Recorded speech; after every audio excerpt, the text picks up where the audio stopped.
അഗ്നി എന്ന എൻ്റെ ഈ നോവലിനെ പറ്റി എനിക്ക് പറയാനുള്ളത്, ഒരു സ്ത്രീ നേരിടേണ്ടി വന്ന അതിതീക്ഷ്ണവും നൊമ്പരവുമാർന്ന ഒരു മാനസിക സംഘർഷം. അവളെ ചുറ്റി ഒരു പറ്റം മനുഷ്യക്കോലങ്ങൾ. അത് തലമുറ തലമുറയായി അനുഭവിക്കുന്ന, അതുമല്ലെങ്കിൽ ഒന്നുമറിയാതെ ഈ ലോകത്തേക്ക് കടന്നു വരുന്ന നിഷ്കളങ്കമാർന്ന ഒട്ടനവധി ജന്മങ്ങൾ. ആ ജന്മങ്ങളെ പിന്തുടരുന്ന ദോഷങ്ങൾ, മറ്റുള്ളവരുടെ പരിഹാസ ശരങ്ങൾ. ഏവരും എൻ്റെ ഈ നോവലിനെ സാദരം ഏറ്റെടുക്കുമെന്ന് വിശ്വസിക്കട്ടെ. അഗ്നി. കണ്ണെത്താ ദൂരത്തെ നെൽപ്പാട ശേഖരം, അതിനപ്പുറം നല്ല തെങ്ങിൻ തോപ്പ്, ഇങ്ങേ കരയിലുള്ള റബ്ബർ തോട്ടം, തെക്കുഭാഗത്തായി വാഴക്കൃഷി. നങ്ങേമ്മ ചുറ്റുപാടും കണ്ണോടിച്ചു. അതിനുശേഷം ദീർഘനിശ്വാസം ഉതിർത്തു. കഴുകി വരുന്ന ശംഖുനായരുടെ സമീപം അവർ ആവലാതി പറഞ്ഞു. ഇനിയിപ്പോൾ വരുന്നത് എങ്ങനെയുള്ള തരാമെന്ന് ഞാൻ ഇരിക്കായിരുന്നു. ഇക്കാണുന്ന സ്വത്തുവകകളൊക്കെ അനുഭവിക്കാനുള്ള യോഗം ആർക്കാണാവോ ഉള്ളത്? ഓനോട് പെണ്ണ് കാണാനൊന്നും പോകണ്ടെന്ന് പറഞ്ഞാലോ? 40-40 വയസ്സായില്ലേ? സ്വത്ത് മോഹിച്ചിട്ട് എത്ര പെൺകുട്ടികൾ വേണമെങ്കിലും പുടവ കൊടുക്കാൻ സമ്മതം മൂളി. പക്ഷേ പോണത് നമുക്കാ. ശംഖുനായർ പതിയെ മൂളി. പാർവതി സംഭാരം കൊണ്ടുവന്ന ഇരുവരുടെയും മധ്യത്തിൽ വെച്ചു. കുട്ടികൾ ഉണർന്നോ? നങ്ങിമ പാറുവിനെ നോക്കി. ചെറുത് ഉണർന്നിരിക്കണു. പരമൻ വന്നില്ലല്ലോ? ഓ ഇല്ല, കുറച്ചു നേരം ആയിട്ടല്ലേ ഉള്ളൂ പോയിട്ട്. മരുമകളായ പാറുവിനെ നങ്ങയ്ക്ക് വലിയ കാര്യമാണ്. പരമനും പാർവതിയും ഭാര്യ ഭർത്താക്കന്മാരാണ്. നങ്ങേമ്മയുടെ ഭർത്താവ് ശംഖുനായർക്ക് കാര്യസ്ഥപ്പണിയാണ് ഉള്ളത്. നങ്ങേമ്മയുടെ ഒറ്റ കൂടപ്പിറപ്പാണ് മാധവൻ. വിവാഹം കഴിഞ്ഞ് 1-2 വർഷമാണ് സഹധർമ്മിണിക്കൊപ്പം ജീവിച്ചത്. അകാല നിര്യാണത്തിലൂടെ ഭൂമി വിട്ടുപോയ ഭാര്യയെ ഓർത്ത് അയാൾ കുറച്ചു വർഷം കഴിഞ്ഞു. അയാൾക്ക് ഒരു കൂട്ടു വേണമെന്ന് തോന്നിയപ്പോഴാണ് നങ്ങമ്മയുടെ കുരുട്ടുബുദ്ധി ഉണർന്നത്.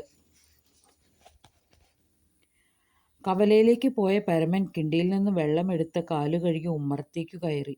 ഇളയ മകനെ ഒക്കത്തെടുത്ത് പാറു ധൃതിയിൽ ഭർത്താവിന് സമീപത്തേക്ക് വന്നു. അവൾ അവൻ്റെ ചെവിയിൽ സ്വകാര്യം മൊഴിഞ്ഞു. അമ്മേ, കുറച്ചേരായി അച്ഛനോട് എന്തോ ഗൗരവമായത് സംസാരിക്കണോ. എന്താന്നറിയില്ല, എന്തോ ഉണ്ട്. അയാൾ ഒന്ന് ഇരുത്തി മൂളി. കെട്ടിവെച്ച മുടി കുട്ടി ശാഠ്യം പിടിച്ച് വലിച്ചിട്ടു. അരയ്ക്കൊപ്പം എത്തുന്ന മുടി അവൾ വീണ്ടും കെട്ടിവെച്ചു. പരമൻ പാറുവിനെ ഒന്ന് നോക്കി.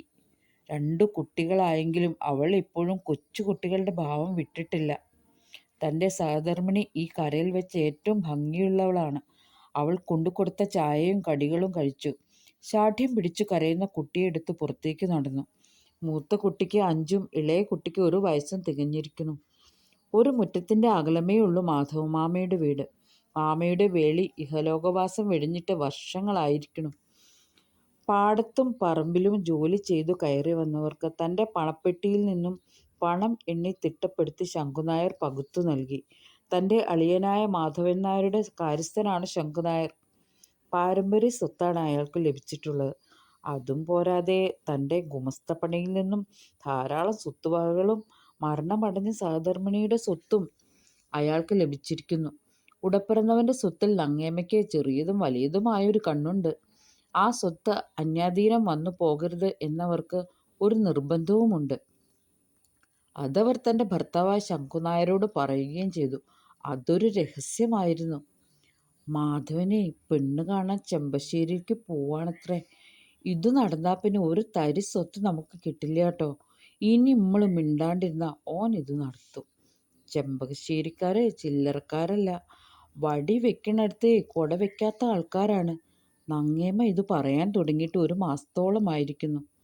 പലനാൾ മനസ്സിലിട്ട് ആറ്റിക്കുറുക്കി ശംഖുനായരുടെ കർണത്തിലേക്ക് ഇട്ടുകൊടുത്തു.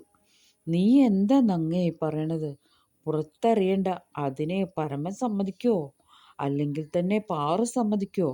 നീ നമ്മുടെ മകൻ്റെ ജീവിതം കുട്ടിച്ചോറാക്കും. ശംഖുനായർ പരവശനായി. നിങ്ങൾ ബഹളം വെക്കണ്ട. ഞാൻ സാവകാശം പരമനോട് പറയാം. ഓൻ ഓളെക്കൊണ്ട് സമ്മതിപ്പിക്കട്ടെ. സ്വത്ത് ഇട്ട് മൂടാനുള്ളത് കിട്ടും. അത് അന്യാധീനം വന്നു പോകുകയില്ല.